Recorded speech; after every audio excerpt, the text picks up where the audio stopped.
தெய்வீக குணங்கள் 27 கூறப்படுகின்றன. அவற்றுள் ஏற்கனவே நாம் 8 குணங்களைப் பற்றி பார்த்திருக்கின்றோம்.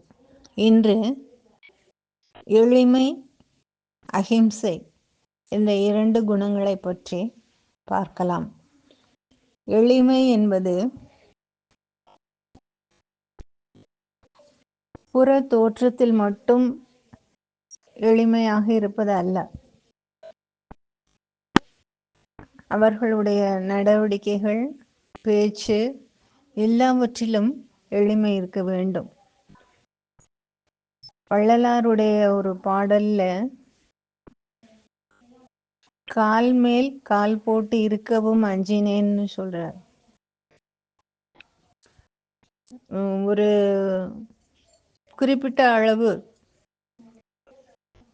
ஏதோ கல்வி ஞானம் பெற்று பட்டப்படிப்பு முடித்து விட்டால் அவர்கள் வேலைக்கு சென்றால் கால் மேல் கால் போட்டு தங்களுடைய அந்த பதவி பெருமையை, படிப்பு பெருமையை காட்டிக்கொள்கின்றார்கள். அப்படி செய்வதற்கு என்னுடைய மனம் அஞ்சுகின்றது என்று சொல்லுகின்றார். அப்படிப்பட்ட எளிமை வேண்டும். எளிமை என்பது நாம் உடுத்துக்கொள்வதிலேயோ அல்லது உண்பதிலேயோ எளிய உணவு அல்லது சாதாரண எளிமையான ஆடை இவற்றை மட்டும் குறிப்பிடுவதல்ல. உள்ளம் முழுக்க எளிமை என்ற குணம் ஊறி போயிருக்க வேண்டும். நம்முடைய தலைவராக இருந்த திரு காமராஜ் அவர்கள், அதே போல முன்னாள் குடியரசுத் தலைவராக இருந்த அப்துல் கலாம் அவர்களெல்லாம் எளிமையில் எவ்வாறு மிக நளினமாக தங்களுடைய பெருமையை விளக்கி இருக்கின்றார்கள் என்பது தெரியும். குடியரசுத் தலைவர் எளிய குடும்பத்தில் பிறந்தவர், எளிய முறையிலே வளர்க்கப்பட்டவர், சாதாரண அரசு பள்ளியில் படித்தவர். படிக்கும் பொழுதே ராமேஸ்வரம் மெயில் என்ற அந்த ரயில் வண்டி வரும்பொழுது போய் நின்று அன்றைய செய்தித்தாள்களை பெற்றுக்கொண்டு வீடு வீடாக சென்று விநியோகம் செய்த பெருமைக்கு உரியவர். குடியரசுத் தலைவர் ஆன பின்பும் கூட அந்த குடியரசுத் தலைவருடைய மாளிகையை பார்த்தவுடனே திரு அப்துல் கலாம் அவர்கள் சொன்னது, ஒரு மனிதனுக்கு எதற்கு இத்தனை பெரிய மாட மாளிகை, இத்தனை அறைகள்? எனக்கு இருப்பதற்கு ஒரே ஒரு இடம் போதும். நான் உண்பதற்கு அன்றாடம் மிக எளிய உணவு, காலையில் 2 இட்லி, மதியம் சிறிதளவு சாப்பாடு, இரவு அதே போல எளிமையான உணவு. இத்தனை சமையல் செய்யக்கூடிய பரிவாரங்கள் எல்லாம் தேவையில்லை. எல்லோரும் அவரவர் போக்கிலே தொடர்ந்து மேற்படிப்பு படிங்கள், உங்களுடைய வாழ்க்கையை வளமாக்கி கொள்ளுங்கள் என்று சொன்னார் என்று அவருடைய வாழ்க்கை வரலாறு சொல்லுகின்றது. அப்படிப்பட்ட எளிமை பண்பு இருக்க வேண்டும். எளிமை என்பது எல்லா பெரியவர்களிடத்திலேயும் இருக்கின்றது. அம்மாவுடைய ஆசிரமத்திற்கு வந்த ஒருவர் குருவை தேடி வந்தார். அங்கு இருந்த பெரிய தடபுடலான ஒரு அமைப்புல ஒரு சிம்மாசனத்துல வீற்றிருப்பார் என்று நினைத்து கொண்டு கற்பனையில நினைத்து கொண்டு வந்தார். ஆனா அம்மா எல்லோரையும் போல அன்று நடந்து கொண்டிருந்த காளி கோயில் கட்டட வேலை, மற்ற எல்லா வேலைகளிலும் பங்கேற்று கொண்டு மிக சாதாரண பெண் போல இருந்தார். அப்போ அருகே இருந்த ராமகிருஷ்ணானந்த சுவாமிஜியிடம் கேட்கிறார் அவர், இங்கு மாதா அமிர்தானந்தமயி அம்மான்னு ஒரு பெரியவங்க இருக்காங்கன்னு கேள்விப்பட்டு வந்தோம். அவரை நாங்கள் குருவாக ஏற்றுக்கொள்ளலாம்னு வந்தோம். அவர் எங்கே இருக்கிறார்? இந்த உங்க முன்னால தான் நின்று கொண்டு இருக்கின்றார் அப்படின்னு சாமிஜி சொல்ல அவங்களுக்கு ஏமாற்றமாக போகின்றது. குரு என்றால் ஒரு தனிப்பட்டு இருக்க வேண்டும். அவர் பெரிய தடபுடலாக ஏதோ நேரே ஆகாயத்திலிருந்து இறங்கி வந்தவர் போல ஒரு சிம்மாசனத்தில் அமர்ந்து கொண்டு எல்லோரையும் தனக்கு கீழானவர்கள், தன்னுடைய சிஷ்ய கூட்டங்கள் எல்லாம் தன்னுடைய அடியவர்கள் என்பது போல நடத்த வேண்டும் என்று அவர்கள் கற்பனை செய்திருந்தார்கள். அதனால அவர்களுடைய கற்பனைக்கு ஒத்து வராத சூழ்நிலையை கண்டவுடனே அவர்கள் ஆசிரமத்தை விட்டு சென்று விட்டார்கள். அப்படி எளிமை என்பது ஒவ்வொரு பெரியவர்களுடைய வாழ்க்கையிலேயும் நாம் பார்க்கிறோம். காஞ்சி மகா பெரியவருடைய எளிமையை சொல்லும் பொழுது, ஒரு சமயம் அவர் ஒரு மாட்டு கொட்டகையில போய் படுத்து கொண்டிருக்கின்றார். மேலே போர்த்துவதற்கு கூட ஒரு போர்வை இல்லாமல் இருக்கின்றார். அங்கு விரைந்து வந்த மடத்தை சார்ந்தவர்கள் கேட்க, இப்படி கொசு உங்கள் உடம்பு முழுக்க அப்பி போயிருக்கிறதே என்று கேட்க அவர் சொல்லுகின்றார், பாவம் அதர்களுக்கு எங்கே போய் சாப்பாடு சாப்பிடும், அதற்கு வேண்டிய உணவை என் உடல்ல இருந்து எடுத்துக்கொள்ளட்டும், அதற்காக நான் இங்கே அதிகமாக கொசுக்கள் கூட்டம் இருக்கின்ற இடத்துல நான் படுத்து கொண்டிருக்கிறேன் என்று சொல்றார். காஞ்சி மகாபீடமெல்லாம் ஒரு சிறிய ராஜாங்கம் போல, அவர்களுக்கு என்று வழிபாடுக்கு ஒரு தனியா சந்திரசேகர சுவாமிகள், காமாட்சி அம்மன், அதே போல அவர்களுக்கு என்று நிலப்புலன்கள், சொத்து சுகங்கள், இப்படி எத்தனையோ இருக்கின்றது. அவர்கள் பெரிய ராஜா போல பட்டம் கட்டி கொண்டு பெருமையோடு இருக்கலாம். ஆனால் காஞ்சி பீடத்தில் வந்த ஒவ்வொருவரும் அப்படி எளிமையின் உருவமாக விளங்கினார்கள் என்பதை ஒரு நூலில் குறிப்பிடுகின்றார்கள். எளிமை என்பது நாம் வாழ்க்கையிலே, நம் மனதிலே பின்பற்ற வேண்டிய அடிப்படையான குணம். எனக்கு தனியாக 2 கொம்பு முளைத்து விட்டது போல, நான் தான் படித்தவன், நான் தான் பெரியவன், நான் தான் உயர்ந்தவன் என்ற எண்ணம், அகங்காரம் வந்துவிடாமல் எல்லோருக்கும் பணிவாக, எல்லோருக்கும் என்னென்ன உதவிகள் எந்த சமயத்தில் தேவைப்படுமோ அதை செய்யக்கூடியவர்களாக இருப்பது தான் உயர்ந்த பண்பு என்பதை காஞ்சி மகா பெரியவருடைய வாழ்க்கை காட்டுகின்றது. சாதாரணமான மனுஷன் கூட மாட்டுக்கொட்டையில் போய் படுத்துக்கிட மாட்டான். அங்கே இருக்கிற துர்நாற்றம், சாணி, மாடு வெளியேற்றக்கூடிய மற்ற வேண்டாத பொருள்கள், இதெல்லாம் சேர்ந்து ஒரு கலவையான வாடை, அதில் கொசு கூட்டம் கூட்டமாக மந்தை மந்தையாக இருக்கிறது. அந்த கொசுக்களுக்கு என் உடம்புல இருக்கிற ரத்தம் உணவாகட்டும், அதனால நான் இங்கே வந்து போர்த்தாமல் படுத்துக்கொண்டேன் என்று சொல்லக்கூடிய எளிமை, நம்மால் அதை கற்பனை கூட பண்ணி பார்க்க முடியாது. நான் சுகமாக இருக்க வேண்டும், என் உடல் வசதியாக இருக்க வேண்டும் என்று தான் ஒவ்வொரு மனிதனும் நினைக்கின்றான். பெரியவர்கள் அப்படி நினைப்பதில்லை. ரமண மகரிஷி வாழ்க்கையிலையும் பார்க்கும் பொழுது அதைத்தான் பார்க்கிறோம். சதாசிவ பிரம்மேந்திரர் என்று ஒரு பெரியவர், அவர் சொல்லும் பொழுது அவருக்கு காலில் மிகப்பெரிய புண்ணு இருந்தது. அதில் சீழ் பிடித்து புழு எல்லாம் வைத்து அவ்வளவு சிரமத்துக்கு உள்ளாகி இருந்தார்.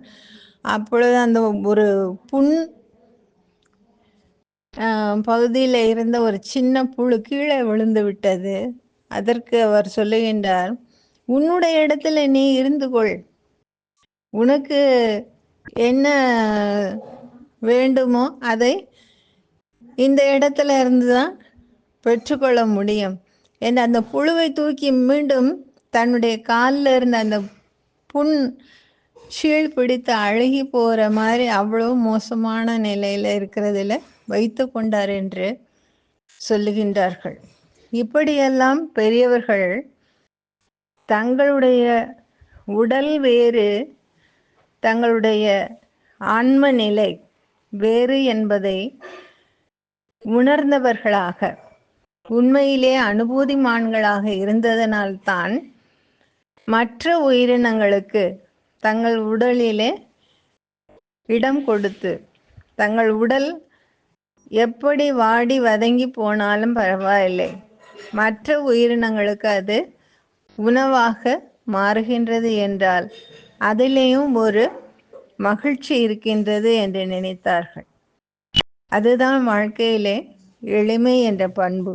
அப்படிப்பட்ட ஒரு தெய்வீக குணம்தான் நம்மிடையே வளர வேண்டும். அடுத்ததாக சொல்லுகின்றார் அஹிம்சை என்று. அஹிம்சை என்பது ஹிம்சை செய்யாமல் இருப்பது. ஹிம்சைக்கு எதிர்ப்புறம் சேர்த்தும் பொழுது அஹிம்சை, சத்தியம், அசத்தியம், இந்த மாதிரி எல்லா நிறைய சமஸ்கிருத பதங்களுக்கு முன்னால் என்ற முன்னொட்டு சேர்ந்தால் அது எதிர்ப்பதமாக மாறுகின்றது. ஹிம்சித்தல்ங்கிறது ஒருத்தரை கஷ்டப்படுத்துறது, வதை செய்து துன்பப்படுத்துவது. அதற்கு நேர் எதிர்மாறு அஹிம்சை என்பது எந்த விதமான துன்பமும் யாருக்கும் செய்யாமல் இருப்பது. இந்த அஹிம்சை என்ற பண்பு நம்முடைய சொல்லால், செயலால், எல்லா நிலைகள்லையும், நாம் சொல்லக்கூடிய சொற்கள் கூட அடுத்தவர்களை புண்படுத்தும் சொற்களாக இருக்கக்கூடாது. அப்படிப்பட்ட ஒரு நிலை இருக்க வேண்டும். அதே போல செயலால் நாம் செய்யக்கூடிய சிறு சிறு காரியங்கள் கூட அடுத்தவருக்கு எந்த இடைஞ்சலையும் ஏற்படுத்தக்கூடியதாக இருக்கக்கூடாது. அதனால தான் காந்தியடிகள் கத்தியின்றி இரத்தமின்றி யுத்தம் ஒன்று வருகுது என்று பாடியதற்கு ஏற்ப அஹிம்சை நெறியிலே போராடி மிக மிக வலிமையாக, அன்றைய நாட்களில் பிரிட்டிஷ் அரசாங்கம் பெருமையாக சொல்லி கொண்டது, எங்களுடைய ஆட்சிக்கு உட்பட்ட பகுதியிலே சூரியன் மறைவதே இல்லை என்று. ஏதோ ஒரு நாட்டிலே சூரியன் இருக்கும், ஒரு இடத்துல இரவாக இருந்தால் இன்னொரு இடத்துல பகலாக இருக்கும், இன்னொரு இடத்துல நண்பகலாக இருக்கும், இன்னொரு இடத்துல பொழுது சாயக்கூடிய நேரமாக இருக்கும். இப்படி எல்லா இடங்கள்லையும் அவர்கள் பரவி இருந்ததுனால அவர்கள் பெருமைப்பட்டு கொண்டது, தங்களுடைய சாம்ராஜ்யத்திலே சூரியன் மறைவதே இல்லை என்று. அப்படிப்பட்ட வலிமை பொருந்திய பிரிட்டிஷ் அரசாங்கத்தை எதிர்த்து காந்தியடிகள் வெறும் 4 முழம் வேட்டி உடுத்து, மேலே துண்டு இல்லாமல் எளிமையின் வடிவமாக இருந்து இந்த இந்தியாவிற்கு விடுதலை வாங்கி கொடுத்தார் என்று வரலாறு நாம் படிக்கின்றோம், கேட்கின்றோம். திரைப்படங்களிலும் கூட அவற்றை சில சமயங்களில் காட்டுகின்றார்கள். அப்படி அஹிம்சை என்பது எவ்வளவு பெரிய ஆயுதம். அந்த அஹிம்சை என்பதை நாம் பிரயோகம் பண்ணினால், பிரம்மாஸ்திரத்தை பிரயோகம் பண்ணுவதை காட்டிலும் அது பல மடங்கு வலிமை உள்ளதாக இருக்கும். ஆனால் இன்று போட்டி போட்டுக்கொண்டு வானவெளியிலே ட்ரோன்கள் மூலமாக, மற்ற அணு ஆயுதங்கள் மூலமாக, அதற்கும் மேலே இப்போ பயோவார் என்று சொல்லுகின்றார்கள். உயிரினங்களை அவரவருக்கு சாதகமாக வைத்துக்கொண்டு அடுத்த நாடு அல்லது அடுத்த பிரிவினர் மீது அதை ஏவி விடுவது, இப்படி எத்தனை போர் முறைகளோ வந்துவிட்டன. ஆனால் அஹிம்சை என்பதுதான் இறுதி வரை உறுதியாக இருந்து வெற்றியை தரக்கூடியது என்பதை இந்தியாவின் சுதந்திர போராட்டம் நமக்கு விளக்குகின்றது. அப்படி அஹிம்சை என்ற முறை நம்முடைய மனதளவிலும் சொல்லிலும் செயலிலும் வெளிப்பட வேண்டும். இந்த 2 நல்ல குணங்களும் இருக்கும் என்றால், காந்தியடிகளை அவர் சாதாரணமாக கரம்சந்த் காந்தியாக பிறந்தவர். ஏன் மகாத்மா என்று சொல்லுகின்றோம்? எல்லா மனிதருக்குள்ளேயும் ஜீவாத்மா இருக்கிறது.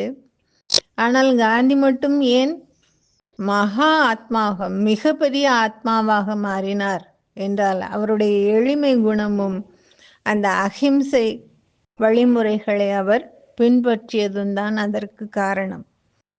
அப்படியே நாமும் நம்மால் இயன்ற அளவு எளிமையையும் அஹிம்சை முறைகளையும் நம்முடைய எண்ணத்திலும் சொல்லிலும் செயலிலும் பின்பற்ற வேண்டும். அதுவே நம்மை உயர்ந்தவர்களாக, தெய்வீக பண்பு உடையவர்களாக மாற்றி அமைக்கும். இதை சொல்லும்போது ஒரு செய்தி, அது சுவாமி ராமகிருஷ்ணானந்த சுவாமிஜியோடைய புக்கில் அவர் குறிப்பிட்ட செய்தி. ஒருவருடைய வீட்டில் அவர் பாடல் போட்டியிலே வெற்றி பெற்றதற்கான ஒரு அழகிய கொத்து விளக்கு சீலிங்கில் இருந்து பல 20-25 சின்ன சின்ன விளக்குகள் சேர்ந்து கொத்தாக இருக்கின்ற விளக்கு, அதை கொண்டு வந்து அந்த பெண் தன்னுடைய அறையிலே போடுகின்றாள். அதனுடைய அழகை பார்த்து ரசிக்கின்றாள். அதை பார்த்த உடனே அந்த அறையிலே இருக்கக்கூடிய கீழே விரிக்கப்பட்டிருக்கின்ற கம்பளம் சரியில்லை, அழுக்காக இருக்கிறது, அதை மாற்ற வேண்டும் என்று தோன்றுகிறது. அடுத்ததாக அந்த அறையில் இருந்த நாற்காலிகள், சோஃபா செட் இதெல்லாம் பாழடைந்து போயிருக்கிறது, அதை துவைத்து சரி செய்து மீண்டும் புதியது போல மாற்ற வேண்டும் என்று தோன்றுகின்றது. மீண்டும் பார்க்கின்றாள், அந்த அறையில் இருந்த திரைச்சீலைகள், கர்டன் எல்லாம் அழுக்காக தெரிகிறது, அதையெல்லாம் மாற்ற வேண்டும் என்று நினைத்து மாற்றுகின்றாள். அப்படி மனிதனிடத்தில் ஒரே ஒரு நல்ல குணம் வந்துவிட்டால் அது அடுத்தடுத்த குணங்களை வளர்ப்பதற்கு ஒரு தூண்டுகோலாக அமைகின்றது என்பதை இந்த சிறிய சம்பவத்தின் மூலமாக சுவாமிஜி சொல்லுகின்றார்.